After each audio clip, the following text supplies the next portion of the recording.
So they're not learning from 90% fail rate. Let's keep going, lads.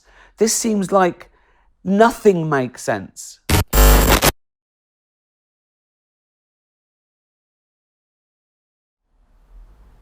Deep down, I think that even if torturing animals to death might find a cure for cancer, I still think it's ethically wrong because we have no right. What do you think? What do you think of that? I think that your query is a very common one. And I think it's something that everybody goes through as they're growing up, as they go to college. At some point in their life, they're going to have these thoughts. Now, historically, humans have had many thoughts about the world, the universe, the stars, and that's why science was invented, so that we would have a good way of figuring out the answers. And we have figured out the answer to your moral dilemma. In the 16, 17, 1800s, we learned quite a bit about the human body from studying other mammals. I mean, sheep, cows, pigs, humans, we're all kind of developed in the same way. We have hearts that pump blood. We have lungs that oxygenate the blood. So to the first approximation, maybe we could study diseases and how drugs react to humans by studying these other animals. Unfortunately, science has come a long way, and we now know that you can't do that. So this ethical dilemma disappears. Studying animals is not going to make the drug supply safer. It's not going to make studying diseases easier. There is scientific merit. I mean, you can certainly learn things about frogs if you study frogs, but it's not going to translate to humans. Yeah. I think that that stops some people in their tracks, because to torture animals to death, I think for any reason, it's not a good enough reason. Right? And then to find out that actually it doesn't even work, it's a no-brainer. So why does it carry on? Why are there still horrendous experiments on animals? There's two short answers. The first short answer is it's the status quo. And look at politics today. Usually the person that wins is the person who has the best lobbyist in the government, okay? So the status quo is very difficult to supplant. Number two, there's just a lot of money in it. There are billions and billions of dollars in this. There are hundreds, if not thousands, of companies that this is how they make a living. Okay, you combine those two things, you don't really need anything else. Money and the status quo. So basically, animal experimentation makes people money and they want it to carry on. Now, do they know it doesn't work, or are some of them fooled themselves? Are some of those people victims of propaganda and hope?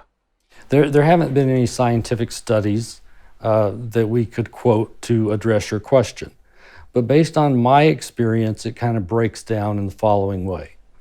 When you're a young college student or a PhD student, you believe all the propaganda that they serve to you.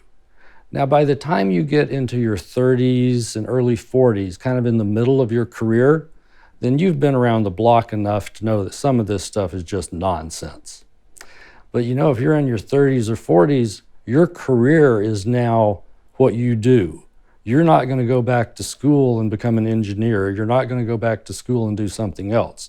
So you're really between a rock and a hard place. Now you have a mortgage, now you have 3 kids, you have expenses. And you're just now getting to where you're actually making some money off of animal experimentation. So I think that's how it goes. The people who are at the upper echelons of the animal experimentation industry, they're smart. I know most of them, and they know darn good and well what's going on. And they want the money, they want the prestige, they want the status quo. They do not want change. Most normal people say, no, you shouldn't torture an animal for shampoo or mascara, right? Well, they get that. But they go, oh, it might cure cancer. And they go, oh, okay, well, that is different. I don't want to know about it, but I just find a cure for cancer and don't tell me what these things are over. But if you knocked on their door and said, can we just torture your dog? And they go, no, you psychopath. So there's a hypocrisy there as well with people. And I think the general public believing that this is worthy and works and honourable, and we need to save your family, it aids them, doesn't it? For hundreds of years, society has accepted the maxim that animal experimentation is a necessary evil. So that is what everyone who defends it has said. People have admitted this. This isn't new. It's been around for probably half a millennia. So this is well known. So what I and my research partner, Professor Shanks, have done is we've taken the necessary out of the necessary evil. It is not necessary. Not only is it not necessary, it's counterproductive. I can list discovery after discovery after discovery that were made despite research in animals, despite the results that the animal model gave. The human model gave exactly the opposite response, and we now have treatments for cancer. We now have treatments for a host of diseases that, had we believed the animal model, we would not have. Do people pretend these things are working and necessary because they know they get funding? Oh, yes, absolutely. When you talk about basic research that is done in academia, what a PhD will usually do is he'll pick one animal and one disease process, and he will study that animal and that disease process. He'll establish a reputation, and then he'll get millions of dollars over the course of however many years to study that animal model. But what's in it for him if His salary. That's how he gets so paid. it's just a salary, even though you might know that you're not getting the results and you're torturing all these animals and you're paying someone. I still don't get the point. I don't get the point. The other thing that you should realize about this is that their ego is directly tied to all of this. Most people who go into animal experimentation are not stupid people. They could have gone to medical school had they wanted to, but they wanted to search for new facts. They wanted to learn more about the universe. That in and of itself is laudable. But by the time they get to middle age, they see that this isn't working. They see the man behind the curtain, and then they have an ethical decision to make. But when they first start, they want to learn new things. They have an ego that's being fed because the more papers they publish, the more fame they get, the more places they get to go. Their salary is going to rise steadily. The university is going to love them because a lot of the money in animal experimentation goes directly to the university. Directly to the university. Some of the big universities in the US will make $100 to $200 million US per year off of animal experimentation. Per year.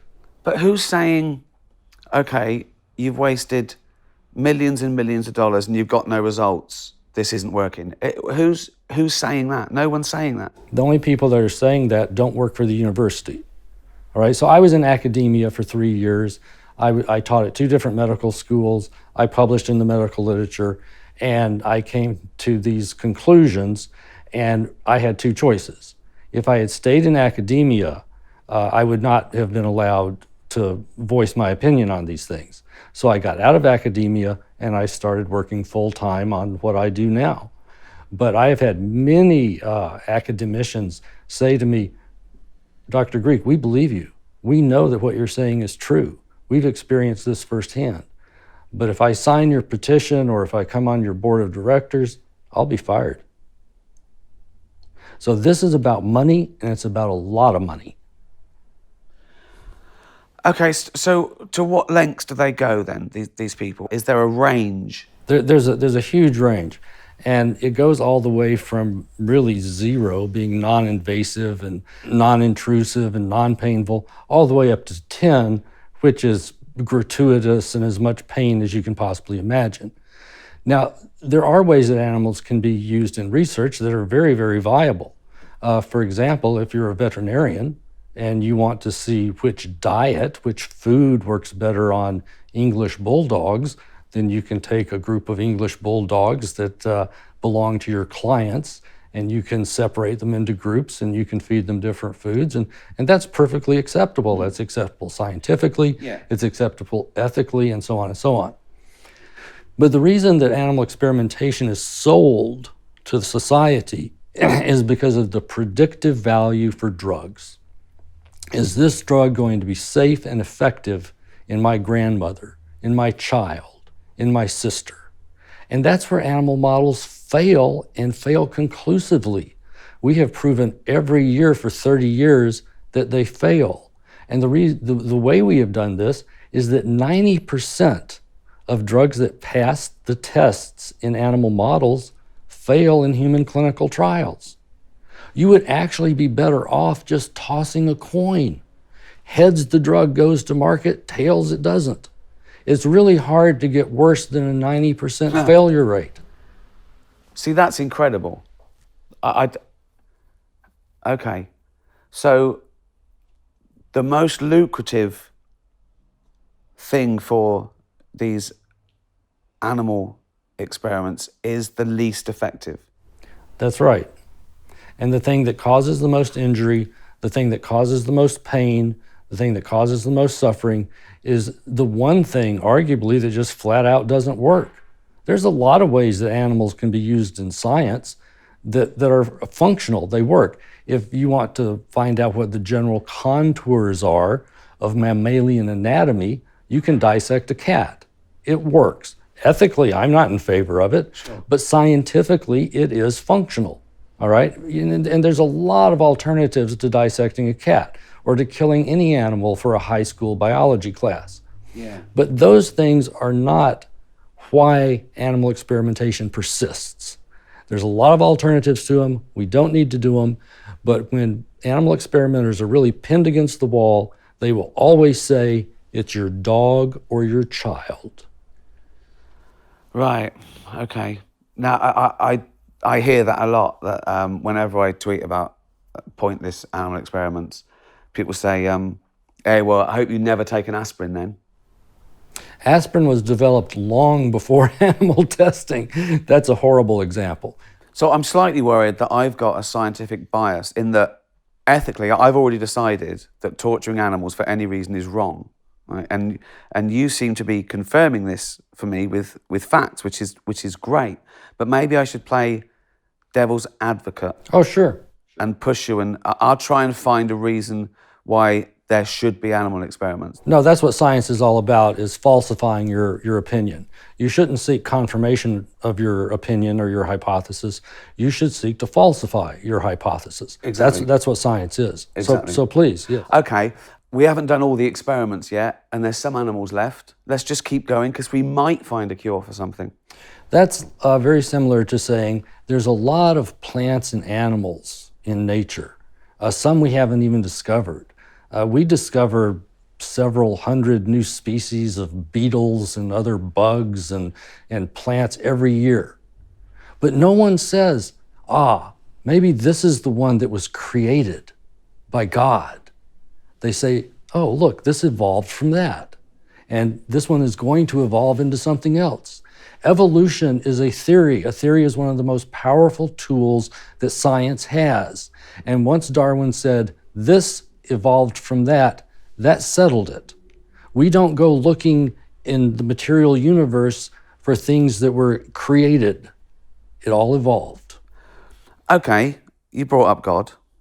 Now, I'm an atheist, but sometimes I want someone in charge.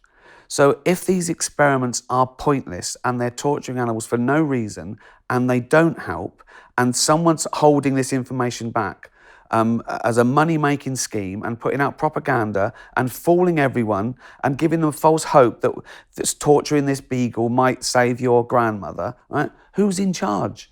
Unfortunately, the people who are actually in charge are the animal experimenters themselves. Number one, they have the support of the university chancellor or president because a lot of money comes into the university because of them. They are the big boys on campus. They're the ones that bring in the most money to the university. The people who do the peer review in order to see who gets which grant, they are also animal experimenters. Most of the people who apply for grants are animal experimenters. The people who are the editors of the journals that publish the animal experiments are animal experimenters. So what you're left with is the people who do speak out are the ones who, like me, might have a lot of knowledge of the subject, but no one is going to listen to me. No one is going, I can't go to my congressman in the US and say, hey, I've got science that proves this wrong. Mainly because my congressman doesn't know how to spell science. So, hold on. So the people who do the peer review are on the side of the animal experimenters. They are the animal experimenters. Most of the committees that give away grants are composed 90, 95, even 100% of people who do animal experiments.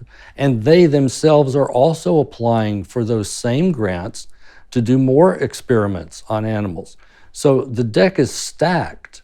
There's not a third party out there that is unbiased. Again, Congress in the United States and Parliament in the UK, they're the people who are ultimately in charge. But I don't know how things are in the UK, but in the US, most of our Congress people are not scientifically literate. So they're really not good judges for what should be funded in science and what should not. And all the people that they talk to have a vested interest in animal experimentation. How do you get a peer review with an unbiased body who's in charge and powerful enough to go, it's been blown out the water, the game's up? So in the UK, what some groups are trying to do now is we're trying to get a hearing, if you will, that's endorsed by Parliament and that is judged by scientists from all walks of life, physicists, mathematicians, chemists, biologists, and so forth, who do not have a vested interest in animal experimentation. And the pro-animal experimentation people can write a position paper. I can write a position paper, and then we can give it to the experts and let the experts decide. If I'm wrong, I'm happy to say I'm wrong. I don't think I am.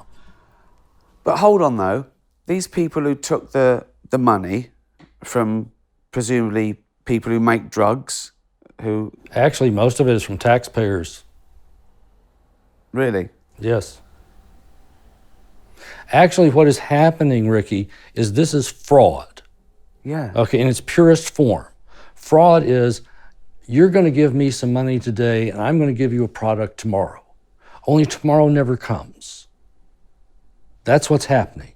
Animal experimenters are promising cures for cancer, they're promising cures for Alzheimer's, and even if we can't get a cure, we'll get more knowledge so that someday we can have a cure. Only tomorrow never comes. So animal experimenters want to have it both ways. When they lecture in front of society or when they go to the government to talk to them about animal experimentation, they sell what they do based on cures for cancer, cures for brain cancer in children, and so on and so forth. But when they publish something in the peer-reviewed literature, they only claim to have advanced science. In other words, we did something to this dog and we learned something and that's it, it's over. Okay? Their claims are very modest when they're talking to their own people, but when they're talking to society, they have these grandiose plans for what the research they're conducting is going to do. So they're lying. But what if, playing devil's advocate, said, okay, we haven't found out anything yet that works, but that doesn't mean it'll never work. Our next experiment on our next creature might just cure your grand's cancer. And that's what they've been saying for about 100 years. You could do a billion experiments on a billion mice for 100 years, and you could give that mouse every disease and cure every disease in that mouse, and it means nothing when it's applied to a human being. It means nothing. Now, if you did what you suggested, you would probably find a couple of mice along the way that reacted to a drug or a disease or something the way humans did. Okay, that's just statistics. I mean, if you do anything enough times, one time it's bound to work. Okay, but right now we've done retrospective studies about a new drug that did really well. And what we find is that it was tested on 10 or 12 species, 3 of whom died from the drug, 3 of whom had no reaction at all, one of whom really did respond exactly like the human, and the other 5 had liver side effects, kidney side effects, whatever. So how do you know in advance which one of these 12 species is going to mimic the human response? You don't. So that's why I say, if anything good has ever come of animal experimentation, it's been due to luck. That's it. Torturing an animal is wrong. There's no reason to torture an animal, right? But when you're confronted with all this propaganda and you understand that one person sitting at home thinking, if they do a couple of these experiments on a beagle, I might live an extra 10 years. I get that. I get that hope. I get the confusion. I get it, right? But then to hear that it doesn't work and they're being conned and that will never save them and 1 million animals will be tortured to death, it blows my mind. It blows my mind. And I can't believe that everyone knows that and hides it. It must be a small percentage. You know how many leaked memos we have about animal modeling? Almost every single journal that has ever been published about science, scientific research, and medicine, there's a whistleblower that comes out and says, hey guys, we have to address this. Animal modeling isn't working. Now that's how strong the animal experimentation industry is. We've had whistleblowers for years. We've had vice presidents of drug companies. We've had people who were the director of the NIH. A former director of the NIH came out and said, we all drank the Kool-Aid on animal models. Okay?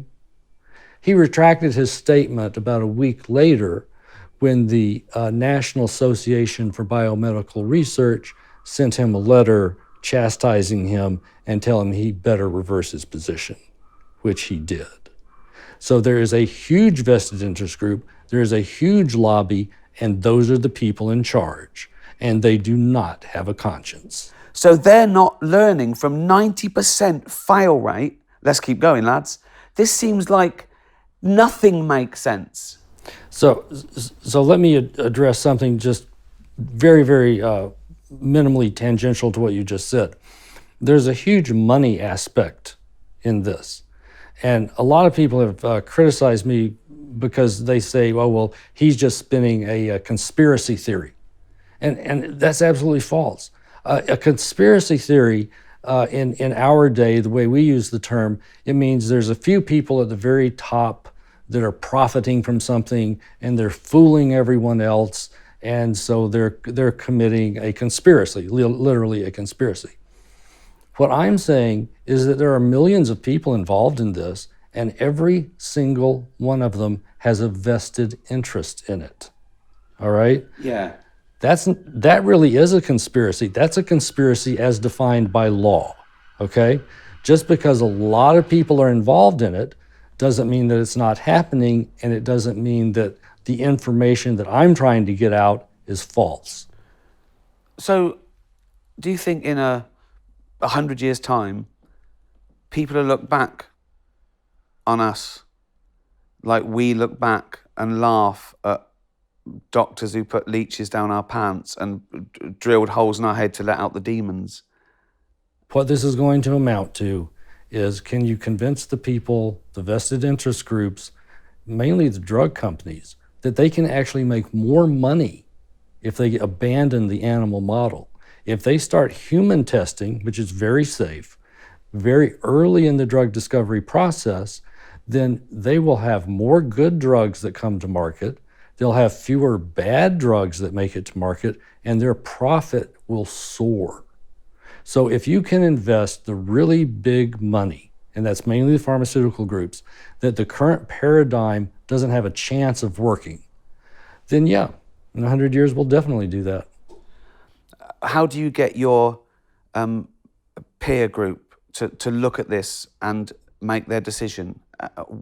There's one very big impediment to getting other scientists to look at that, and that is the 3 R's. Right now, most scientists, especially in the biology community, think that this thing that's called the 3 R's is the way that animal experimentation should go for the next century. They want to reduce the number of animals used. They want to refine the experiments so the animals don't suffer as much.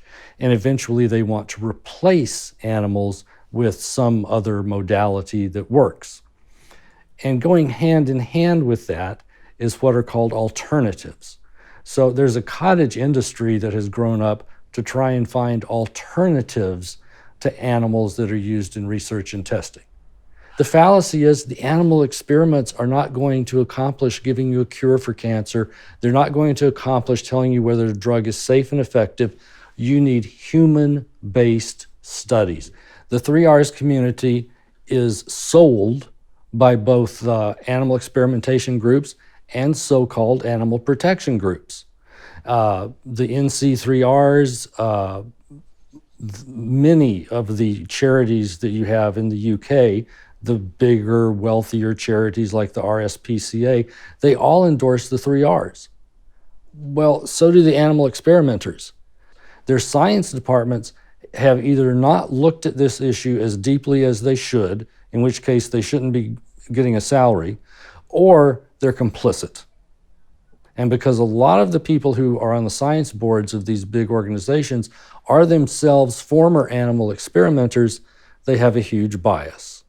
I just want to clarify one thing. With a 90% failure rate of animal experiments, what you mean is that actually, when the experiments actually worked in animals, then 90% of those failed in humans. Yes, that's exactly right. And there's no way you can know which drug is going to be one of the 10% as opposed to one of the 90%. And Yeah. let me give you an example of that.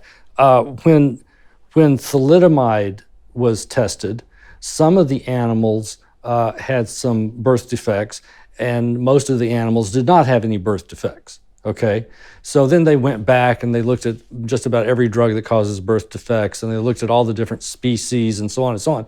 And what they found was that there was just no way that you could tell in advance. I mean, maybe a monkey responded to this drug with a birth defect and no other animal did, and that drug also caused birth defects in humans. Maybe another drug, no species responded like humans in terms of having a birth defect. So you cannot figure out preemptively which drug is going to mimic humans. The reason we have not had another thalidomide is not because we can figure out which drugs cause birth defects.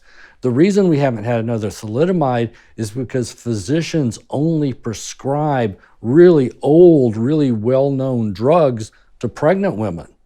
Right.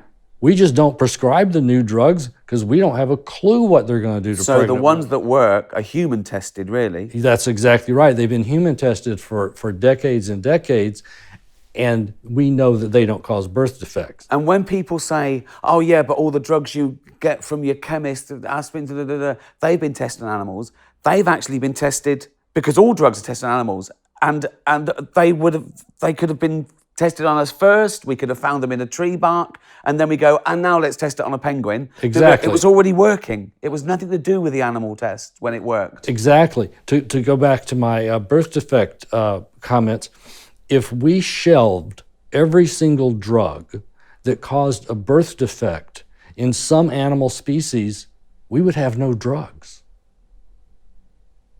Zero. Because every single drug does something bad to some species, okay? So if you want a drug for arthritis, if you want a drug for heart disease, and so on, I guarantee you I can find 10 different species that drug will have horrible side effects in. So when those drugs eventually go to human clinical trials and 90% of them fail, there's no way you can figure out prospectively which is the 1 out of 10 that's going to be all right. So to clarify even more, I'd hate people to think that when you say 90%, you mean, and these 10% were great, and that's what gave us all the cures for cancer. Oh, no. It's the opposite of that. It's the opposite. The drugs that we have that work really, really well today, we got those despite animal testing. And in fact, the results from animal testing, if they were to be used, they're less than random. It's better. That's right. It would be better never to test anything. We'd have better results. We'd have better results. You could flip a coin and you would come up 50-50 as opposed to 90-10. Well, this seems to be a no-brainer. This is incredible. It is a no-brainer unless your salary depends on it.